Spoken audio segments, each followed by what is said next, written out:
मित्रों, मैं पिछले 2 महीने से कर्नाटक में ही निवास कर रहा हूँ और कर्नाटक के सभी जिलों में और सभी लोकसभाओं में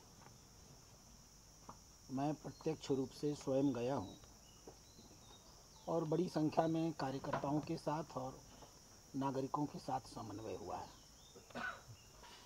इस आधार पर जो पहली बात मैं आपसे कह सकता हूँ, 4 जून को जब लोकसभा चुनाव का रिजल्ट आएगा तो कर्नाटक की सारी 28 में से 28 ऑल 28 सीट्स ये भाजपा की झोली में आ जाएंगी। एक सीट 2019 में कांग्रेस को मिली थी, बेंगलोर रूरल की, पैसे के बल पर। आज हम उस सीट को भी बहुत अच्छे वोटों से जीतने जा रहे हैं, बावजूद उसके कि उसमें पैसे का खेल शुरू हो चुका है। बड़े बड़े प्रेशर कुकर और न जाने क्या क्या लाखों की संख्या में बांटे जा रहे हैं, लेकिन हम ऐतिहासिक मतों से बेंगलोर रूरल को भी जीतने जा रहे हैं। मैं चिक्कोड़ी इसके पहले भी आ चुका हूँ 2 बार। चिक्कोड़ी के कार्यकर्ताओं में अन्ना साहब जोले को लेकर के एक अलग प्रकार का उत्साह है। इसका कारण इनका व्यवहार भी है, भाजपा के नेताओं के साथ इनका समन्वय भी है, कार्यकर्ताओं को दिया गया प्यार भी है और जो ऐतिहासिक कार्य इस क्षेत्र में कराए गए हैं विकास की दृष्टि से और गरीबों की दृष्टि से। मैं आपको उदाहरण दे सकता हूँ। करीब 20 लाख की जनसंख्या इनके लोकसभा की होगी, उसमें से 14,60,000 लोगों को आप कल्पना कर सकते हैं, 14,60,000 लोगों को प्रधानमंत्री अन्न कल्याण योजना का निःशुल्क भोजन का लाभ मिल रहा है। करीब 2,18,181 घरों में पीने से पाइप का लाइन जा चुका है। करीब 2,22,000 किसान ऐसे हैं जिनको प्रधानमंत्री किसान सम्मान योजना का लाभ मिल रहा है। तकरीबन 57,000 ऐसे गरीब घर हैं जिनको निःशुल्क गैस का कनेक्शन दिया जा चुका है। प्रधानमंत्री आवास योजना में कुल 10,691 मकान बने हैं। एक लंबी श्रृंखला है। आप चाहेंगे तो मैं इसकी फ़ोटोकॉपी आप सभी को उपलब्ध कराऊंगा, आप इसका उपयोग कर सकते हैं। और मुझे ये महसूस हुआ है कि अन्ना साहब जोली जी हमारे भारतीय जनता पार्टी के सभी वरिष्ठ नेताओं और कार्यकर्ताओं के सहयोग से बहुत ऐतिहासिक मतों से इस चुनाव में विजय पाने जा रहे हैं। शेष आप कोई सवाल पूछेंगे तो मैं आपको जवाब दूंगा। तरह दिखाई दे रहा है। हमारे सारे वर्तमान और माजी विधायक, इवन वो विधायक भी जो पिछले चुनाव में किन्हीं कारण से हमसे दूर हो गए थे, उनका भी सहयोग, हमारी पार्टी के सारे कार्यकर्ताओं का सहयोग और चिक्कोड़ी और बेलगावी के, चूँकि ये मूलतः एक जिला रहा है, यहाँ जो भी महत्वपूर्ण व्यक्ति हैं जिनका राजनीति में एक नियंत्रण होता है, एक प्रभाव होता है, मुझे खुशी है कि चिक्कोड़ी एक ऐसी लोकसभा है, विवाद तो कहीं नहीं है, लेकिन चिक्कोड़ी में तो समन्वय का एक बहुत अच्छा माहौल है।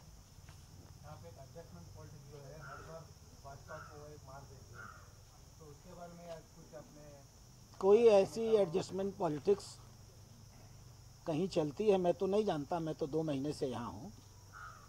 चिक्कोड़ी में तो बिल्कुल नहीं है। चिक्कोड़ी का भारतीय जनता पार्टी का हर कार्यकर्ता, हर नेता, मैं किसी व्यक्ति विशेष का नाम लेकर बोलूँ उचित नहीं लगता, आप पूछेंगे तो बताऊँगा। हर नेता हमारा जो वरिष्ठ है, जो वर्तमान प्रतिनिधि है या पूर्व में प्रतिनिधि रहा है, वह सब पूरी ताकत से, पूरी ईमानदारी से माननीय अन्ना साहब जोले के साथ खड़ा है।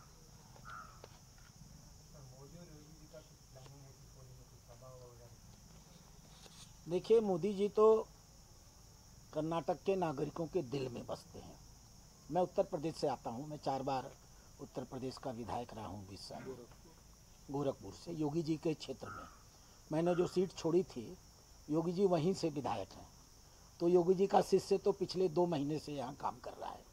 मान के चलिए कि मैं उनकी ही खड़ाऊ लेकर के यहाँ काम कर रहा हूँ।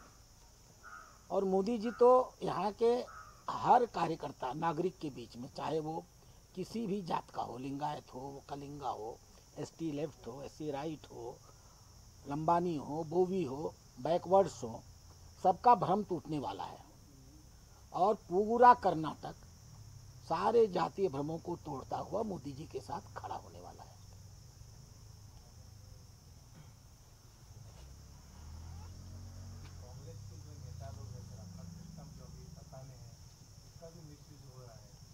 देखिए, कांग्रेस की मजबूरी है, पैसा खर्च करने के अलावा कांग्रेस में कुछ है नहीं।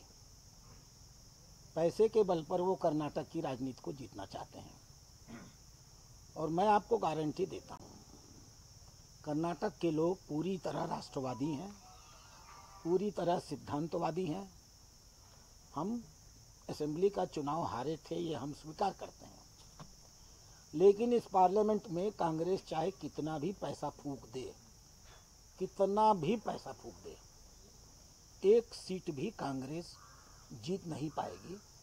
कर्नाटक के लोग पूरी तरह मोदी जी के नेतृत्व को देश में पुनर्स्थापित करने के लिए पूरी तरह संकल्पित है। उनका पैसा, उनकी ताकत, उनकी प्रशासनिक गुंडई, ये सब कुछ नहीं चलने वाली है। उन्हें जो करना हो करें, अपना अंतिम प्रयास करेंगे वो, और बुरी तरह हारेंगे। पिछली बार जब विधानसभा इलेक्शन था, तब तो उन्होंने गारंटी के नाम से चुन के आया था राज्य में, तो आपको नहीं लगता कि वो गारंटी आज भी काम करेगा?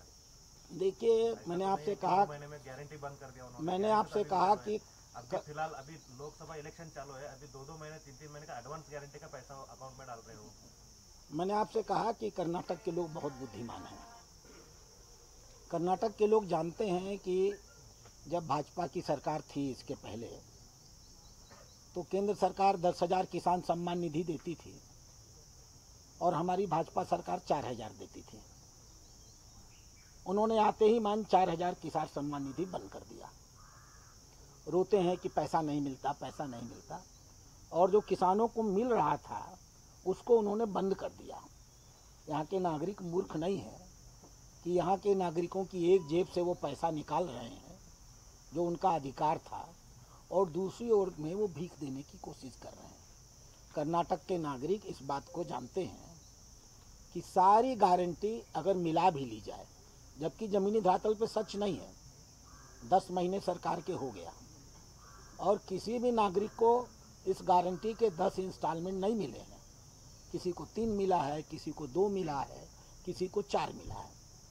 और सारे नागरिक इस बात को अच्छी तरह जानते हैं कि यह गारंटी लोकसभा चुनाव तक चलने वाली है। लोकसभा चुनाव जब भी खत्म होगा, कांग्रेस अपनी इस गारंटी की स्कीम को बंद कर देगी। कर्नाटक के नागरिकों को यह मालूम है। और दूसरी ओर कर्नाटक के नागरिक ये जानते हैं कि भारतीय जनता पार्टी के नेतृत्व ने, मोदी जी ने पिछले 10 सालों में, ये 2-2 हज़ार की बात करते हैं, हमने उनकी जीवन की, मैं आपके सामने ये चार्ट पढ़ रहा था, इस चार्ट को पढ़िएगा और कितना आर्थिक लाभ हमने पहुंचाया है इसको कैलकुलेट करिएगा, तो आपको पता चलेगा कि उन्होंने जो दिया है एक भीख के रूप में वो बहुत छोटा है, और हमने जो दिया है प्रति व्यक्ति करीब करीब 2 लाख रुपए उनके जेब में सम्मान के साथ डाले हैं, अपमान करके नहीं डाले हैं। तो कर्नाटक के नागरिक 10 साल से मोदी जी ने जो विश्वसनीयता स्थापित की है उसको जानते हैं, और यह भी जानते हैं कि कांग्रेस लोकसभा में बुरी तरह हारने के बाद अपनी इस गारंटी को खुद बंद करने वाली है। उनको इसका भी एहसास है। बहुत सारे लीडर अभी कोड में प्रचार को नहीं आ रहे हैं। नहीं, मैं तो ऐसा नहीं जानता। आप कोई नाम बताएंगे तो मैं आपको नाम, specially Ramesh Jarkiholi, he is a big leader. अपनी में वो इधर सभी तरफ वो पहले फिरते थे, अभी फैमिली की वजह से नहीं आ रहे, क्या समझ में नहीं, फैमिली की वजह से नहीं आ रहे हैं, ये कहना गलत होगा। एक व्यक्ति जहां उसको जिम्मेदारी दे दी जाती है वहां वो काम करता है। आज बेलगावी चुनाव में रमेश जारकीहोली और बालकृष्ण जारकीहोली पूरी ताकत से हमारे प्रत्याशी को जिताने में लगे हुए हैं। अब मैं उनसे कहूं कि आप वहां के प्रत्याशी को छोड़ करके यहाँ आ जाइए, हम लोगों ने खुद उनको निर्देश किया है कि आपको पूरी ताकत से सेक्टर जी के साथ लगना है। वो पूरी ईमानदारी से लगे हुए हैं। यहाँ जो लोग महत्वपूर्ण हैं वो सब पूरी ईमानदारी से लगे हैं। आप कोई नाम लेंगे तो मैं नाम लेके भी जवाब दूंगा। क्या बात करते हैं, रमेश कत्ती जी, निखिल कत्ती जी और उनकी पूरी टीम। आपने रमेश को पूछा, मैं निखिल का भी नाम ले रहा हूँ।